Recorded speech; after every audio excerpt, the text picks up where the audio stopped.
ఆరవది ఒక దేవాలయத்தை ఈ రోజున ఆరవదిగా దేవుడి మందిరాన్ని చెప్పారు. நம்முடைய வேதத்தில் இருந்துதான் சொல்றேன். దేవుడి మందిరంలో దేవుని వాక్యంలోనే చెప్తున్నారు. 1 కొరింథీయులు 3వ అధ్యాయం 16వ వచనం. మొదటి కొరింథీయులకు రాసిన పత్రిక 3వ అధ్యాయం 16వ వచనం. మీరు దేవుని ఆలయమై ఉన్నారు, దేవుని ఆత్మ మీలో నివసించుచున్నాడని మీకు తెలియదా? హల్లెలూయా హల్లెలూయా. ఇప్పుడు దేవాలయం ఎங்க வந்துருச்சு? ఇప్పుడు దేవాలయం ఎక్కడికి వచ్చేసింది? ఎங்க வந்துருச்சு? ఎక్కడికి వచ్చేసింది? హృదయంలోకి వచ్చేసింది. దేవుని రాజ్యం ఉనకుள்ள దేవుని రాజ్యం నీ హృదయంలోకి వచ్చేసింది. దేవ ఆవియం ఉనకుள்ள వాసం దేవుని ఆత్మ నీలో నివసింపజేస్తుంది. இன்னைக்கு தேவ ஆலயத்தை ஏதேன் தோட்டத்துல பார்த்தாங்க. ఆ రోజున ఏదెను తోటలో దేవుడి మందిరాన్ని చూశారు. నోవా పేడైన பார்த்தாங்க. నోవాహు యొక్క పడవలో చూశారు. బలిపీఠத்துல பார்த்தாங்க. బలిపీఠంలో ప్రత్యేక గుడారంలో బలిపీఠాన్ని చూశాము. సాలొమోను కట్టిన సాలొమోను కట్టినటువంటి మందిరాన్ని చూశాము. యేసు క్రీస్తు వస్తారు. యేసు క్రీస్తు ప్రభువారు వచ్చారు. ఆనే దేవాలయం అన్నారు. దేవాలయం ఇప్పుడు దేవాలయం ఎక్కడగా మార్చబడిందంటే నీ హృదయమే దేవుని మందిరముగా మార్చబడిపోయింది. అందువల్ల మేము చెప్తున్నాము, ఈ బలిపీఠం నిలబడి అరుస్తున్నాము, ప్రతిష్ఠ పండుగ ఈ రోజున నీ హృదయాన్ని దేవునికి ప్రతిష్ఠించు. అదే నిజమైన దేవుని మందిరము.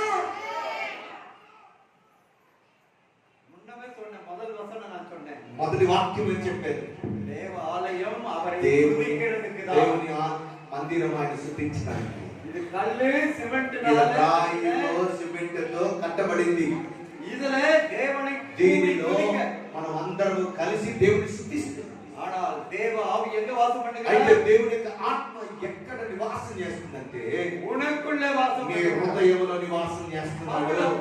కొరింథీ సభకి அதுதான் అపోస్తలుడైన పౌలు కొరింథీ సంఘానికి రాస్తూ చెప్తున్నాడు, நீங்கள் தேவ ஆலயமாய் మీరు దేవుని ఆలయమై ఉన్నారు, தேவ ஆவி உங்களிலே வாசம் దేవుని பண்ணுகிறது. ఆత్మ మీలో నివసింపజేస్తుంది. தெரியாதா నీకు తెలీదా అని అంటున్నాడు. ఎసెకియల్ 37:27 ఎస్కేల్ గ్రంథము 37:27 వచనంలో నీ నివాస స్థలము వారితో ఉండును, నేను వారి దేవుడనై ఉండును, వారు నా ప్రజలై ఉండును. ఆమేన్ ఆమేన్.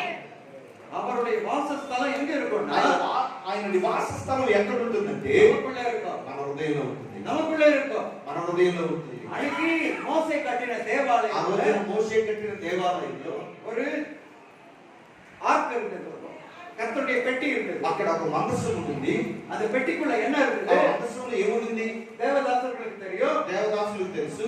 கர்த்தருடைய வார்த்தை அடங்கிய கல்பலகை, అయితే అక్కడ 10 ఆజ్ఞలు, ஆரோனுடைய துளிர்த்த கோல், ఆహారం యొక్క కర్ర, ஒரு பொன் பாத்திரத்திலே అయితే ఒక పాత్రలో దేవుని యొక్క మన్నా. இந்த மூணு பொருள் ఈ இருக்கு. 3 ఆ మందసంలో ఉండేవి. இன்னைக்கு ఈ இதே தேவாலயம், ఈ రోజున నీ హృదయమే దేవుడు నివసించే మందిరం. இந்த மூணு பொருள், ఈ 3 కూడా, 3 వస్తువులు, ఈ 3 వస్తువులు కూడా உனக்குள்ள இருக்கு. నీలో ఉంది. எப்படி இருக்கு தெரியுமா? ఎలా ఉందో తెలుసా? அந்த கற்பலகை ఆ 10 ఆజ్ఞలు வசனம் இருக்கு. దేవుని యొక్క వాక్యముగా. இந்த வசனம் உனக்குள்ள இருக்கா? ఈ వాక్యం నీలో ఉందిగా? இந்த வசனம் உள்ள இருக்கா? ఈ వాక్యం నీలో ఉందా? రెండవదిగా ஆரோனுடைய துளிர்த்த கோல், అహరోను యొక్క చిగురించి కర్ర. அது என்னது? అదేంటిది? పరిశుద్ధం. పరిశుద్ధత. పరిశుద్ధం உள்ள இருந்ததனாலதான் పరిశుద్ధత లోపల ఉండటం వలనే 12 కోల్ మధ్యలో ఆ 12 యొక్క కోల్ కర్రల మధ్యలో ఆరోనుடைய కోల్ துளிர்த்தது. అహరోను కర్ర మాత్రమే అది చిగురించింది. అది ఆర్డినేషన్, అది యొక్క అభిషేకించబడినటువంటి తైలపు కొమ్ము. పరిశుద్ధం. పరిశుద్ధత. పరిశుద్ధం இருந்தா, పరిశుద్ధత ఉంటే వளరుவீங்க. అది మీరు పెరుగుతారు. పరిశుద్ధం ఉள்ள సభై, పరిశుద్ధత ఉన్న సంఘము పెరుగు. అది ఆశీర్వదించబడుతుంది, పెరుగుతుంది. విశ్వాసం పెరుగుతుంది. అది విశ్వాసంతో పెరుగుతుంది. అది ఇంక మంగమా అది ముందుకి వెనకకి 4 దిక్కులుగా అది వ్యాపించబడుతుంది. ఇప్పుడు ఇంత గ్లాస్ వలరుమా? ఈ గ్లాస్ ఈ రోజు వ్యాపిస్తుందా? ఇది వలరుమా? ఇది వ్యాపిస్తుందా? ఇది వలరుమా? ఈ టేబుల్ వ్యాపిస్తుందా? ఇది టాబ్లెట్ వలరుమా? ఈ ట్యాబ్ వ్యాపిస్తుందా? వలరాదు. అది వ్యాపించదు. జీవన ఇల్ల. అయితే జీవము లేదు. ఉడకొల్లి వసనం இருந்தா, అయితే లోపల నీ హృదయంలో దేవుని యొక్క వాక్యం ఉంటే, పరిశుద్ధం నీ హృదయంలో దేవుని యొక్క పరిశుద్ధత ఉంటే வளர்ந்து నీవు శాఖలుగా ఫలించి ఎదిగి கிளை விட்டு నీవు నాలుగు దిక్కులుగా వ్యాపిస్తావు. నాలుగు దిక్కులుగా. மூணாவது என்ன இருக்குது? మూడవది ఏముంది? பொன் பாத்திரம் இருக்குது. ఒక మంచి పాత్రలో మన్నా ఉంది. அது உள்ள மண்ணா இருக்குது. ఆ పాత్రలో మన్నా ఉంది. பொன்னு விளையலை பெற்றதா, பொன் பாத்திரத்துக்குள்ள இருக்கிற மண்ணா விளையலை பெற்றதா? అయితే పాత్ర విలువ కలిగిందా, పాత్రలో ఉన్నటువంటి మన్నా విలువ కలిగిందా? చెప్పండి చెప్పండి. மண்ணா మన్నా பொண்ணு இப்பதான் 1 லட்சம் ఒక சவரம். బంగారు పాత్ర ఇప్పుడు 1 లక్ష, ఒక సెవరీ 1 లక్ష దానికి పోయింది. அன்னைக்கு ஒண்ணும் இல்ல. ఆ రోజున ఏం లేదు. அது உள்ள இருந்ததுதான். అయితే ఆ బంగారు పాత్రలో ఉన్న మన్నా విలువైనది. அது என்னது? అది ఏంటిది? అది కృప. కృప நமக்குள்ள இருக்கிறது. మనలో ఉన్నది ఆ దేవుని యొక్క మహా కృప. நீயும் நானுமே தேவனுடைய பெட்டி. అయితే నీవు నేను దేవుని మందసముగా మార్చబడాలి. మనలో దేవుని యొక్క వాక్యము, நமக்குள்ளே கர்த்தருடைய பரிசுத்தம், మనలో దేవుని యొక్క పరిశుద్ధత, நமக்குள்ளே தேவனுடைய கிருபை, మనలో దేవుని యొక్క మహా కృప. అప్పుడు దేవాలయం నామే. దేవుని మందిరముగా నీ హృదయమే ఉండాలి. నీవు నాను దేవునుடைய ఆలయం. నీవు నేను నిజమైన దేవుని మందిరముగా ఉండాలి. அதை கெடுத்தால், నీవు దాన్ని చెడగొడితే దేవుడు உன்னை கெடுப்பார். దేవుడు నిన్ను చెడగొడతాడు. எச்சரிக்கையே. నీవు హెచ్చరికతో ఉండాలి. கர்த்தருடைய பெட்டி உனக்குள் దేవుని இருக்கிறது. యొక్క మందసము నీలో ఉంటే கர்த்தர் உனக்குள் இருக்கிறார். దేవుడు నీలో ఉన్నాడు. நீயே தேவனுடைய నీవే ఆలయం. దేవుని మందిరముగా ఉన్నావు. கடைசியா చివరిగా 7வது ஒரு ஆலயம். 7వదిగా இந்த ஆலயம் ఈ మందిరం இதுவரைக்கும் யாரும் பார்க்கல. ఎవరు చూడలేదు. இதுவரைக்கும் நம்ம பார்க்கல. ఇక మీద మనం ఎక్కడ చూడలేదు. இனிமே பார்ப்போம். ఇక మీద మనం చూడబోతున్నాం. அது எந்த ஆலயம்? అది ఏ మందిరం అంటే, அது எங்க இருக்கிறது? అది ఎక్కడ ఉందంటే அது పరలోకத்தில் అది இருக்கிறது. పరలోక రాజ్యంలో ఉంది. கர்த்தரால் மீட்கப்பட்டவர்கள் దేవుని చేత రక్షించబడిన వారు அவர்கள் போவாங்க. వారు మాత్రమే వెళ్తారు. அங்க అక్కడ saved devotees மட்டும் தான் இருப்பாங்க. అక్కడ రక్షింపబడిన వాళ్ళు మాత్రమే ఉంటారు. வெளிப்படுத்தல் 12:22. ప్రకటన గ్రంథాలు 12:22. இல்ல வெளிப்படுத்தி 21:22. ప్రకటన గ్రంథము 21:22. అక్కడ నేను ఏ ఆలయాన్ని చూడలేదు, సర్వశక్తిమంతుడైన దేవుడు మాత్రమే. என்ன ஒரு மகிமையானது. இந்த தேவ ஆலயம் அப்படியே ஸ்டெப் பை ஸ்டெப் ஜெனிசிஸ்ல இருந்து ரெவலேஷன் வரைக்கும் அப்படியே ఆది కాండం నుండి ప్రకటన గ్రంథం వరకు దేవుని మందిరం చుట్టూ ఎన్ని విధాలుగా కట్టబడింది. పరలోకத்திலே పరలోక రాజ్యములో దేవుని యొక్క మందిరం, దేవుడే ఆలయం. దేవుడే మనకు నిత్యమైన ఆలయముగా ఉన్నాడు. வெளிப்படுத்தல் 19 ప్రకటన గ్రంథంలో 19 4, 6 వచనాలు, 4-6 వరకు 4 నుండి 6 వచనం వరకు చదవండి.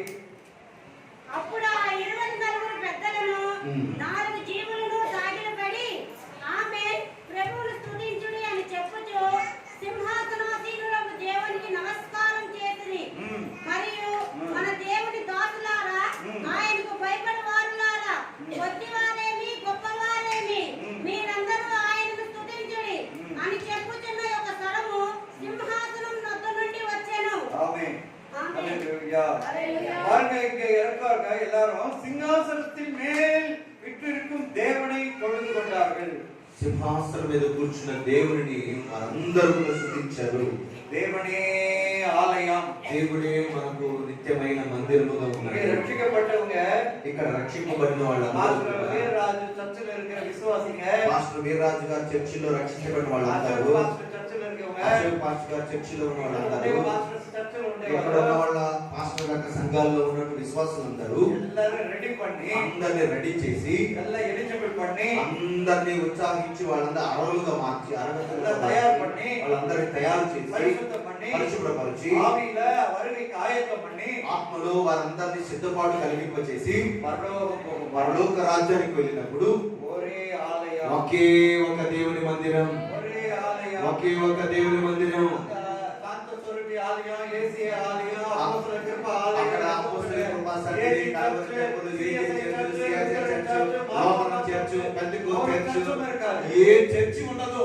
ఒరే ఆలయం, ఒకే ఒక దేవుని మందిరం. దేవుడే ఆలయం. దేవుడే ఆ మందిరముగా ఉంటాడు. எல்லாரும் ஏகமா మనమందరం ఏక మనసుతో అందరం కలిసి హల్లెలూయా అని స్తుతిస్తూ ఉంటాం. அந்த ஆலயத்துக்கு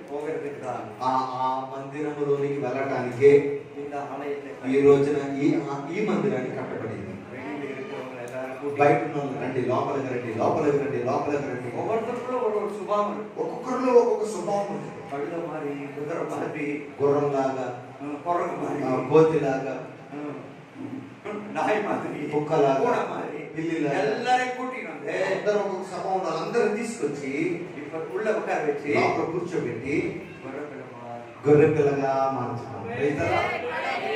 யாரோட பெள்ளி? ఎవరు పెళ్లి? గొర్రె పిల్ల కూడా పెళ్లి. గొర్రె పిల్లతో పెళ్లి. పెళ్లి యారోட కూడా ఉட்கார வைக்கணும்? పెళ్లితో ఎవరు కూర్చోబెట్టాలి? పెళ్లి కుమారుడితో కూర్చోబెట్టాలి. அவரு ఆటుకుట్టి ఆయన గొర్రె పిల్ల, నా வந்து సింహமா కోతి மாதிரி ఉంటాడు.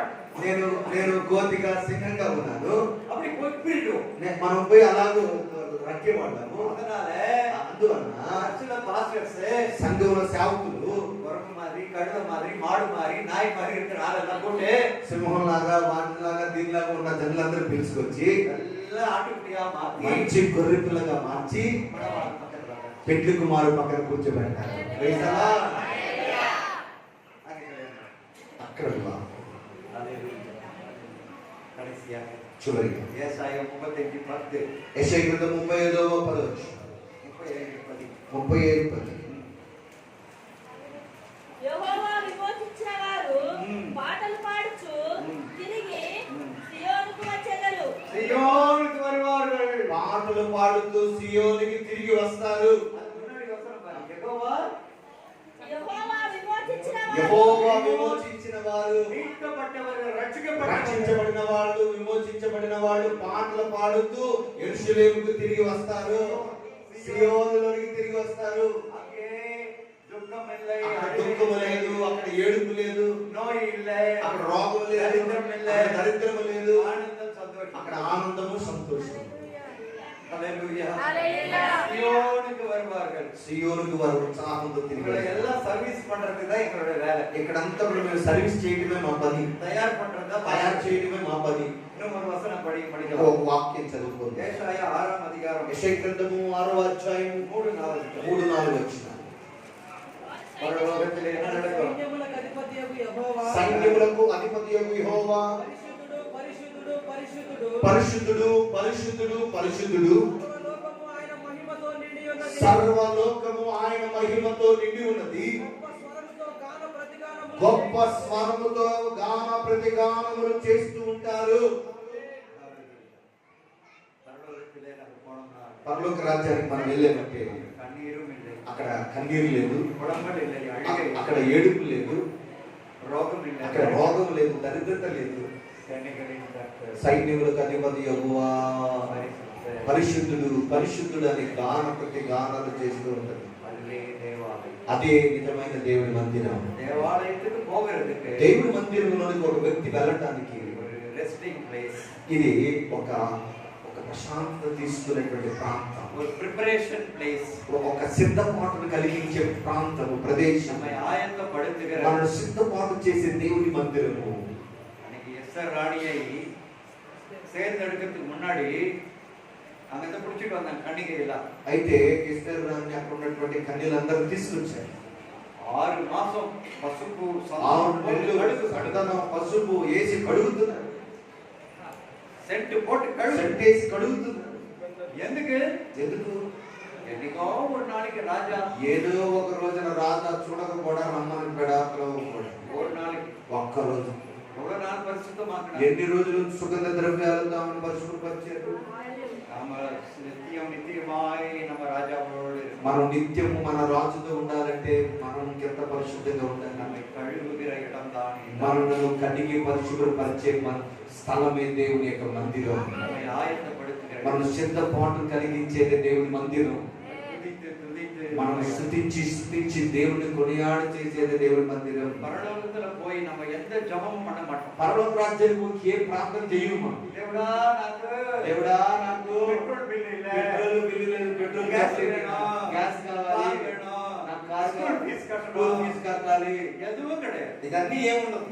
పరిశుద్ధుడు, పరిశుద్ధుడు, పరిశుద్ధుడు. హల్లెలూయా, హల్లెలూయా. మహిమயான தேவன். ఎంత గొప్ప దేవుడు చూడండి. புதிய ஏற்பாடு விசுவாசிகளே, కొత్త నిబంధనలో ఉన్న విశ్వాసులు நீங்க எல்லாரும் கர்த்தருடைய ஆலயம் మీరందరూ కూడా దేవుడి మందిరమై ఆలయమై ఉన్నారు. உங்களை என் ஆலயத்திலே கொண்டு வந்து ఈ రోజున దేవుడి మందిరంలో తీసుకొచ్చి உங்களை மகிழ பண்ணுவேன், మిమ్మల్ని మహిమ పరుస్తానంట. உங்களை மகிழ பண்ணுவேன், నేను మిమ్మల్ని మహా సంతోషముతో నింపుతాను. உங்களை ஆயத்தப்படுத்துவார். నేను మిమ్మల్ని సిద్ధింపచేస్తాను. நம்ம இனி அழகா ఇక నుంచి మనం ఏడవం, நமக்கு தரித்திரம் இல்லை, ఇక నుంచి దరిద్రత లేదు, நமக்கு கஷ்டம் கடன் ఇక இல்லை, నుంచి కష్టము వడ్డీ బాధల గీతలు ఏమి లేదు. தேவன் நம்மை மகிமையிலே దేవుడు ఆయన మహిమలో మనందరినీ నీకు నడిపించారు. எல்லாரும் எழுந்து நிற்போம், అందరు లేచి నిలబడదాం, நம்ம எல்லாரும் எழுந்து లేచి நிற்போம். నిలబడదాం.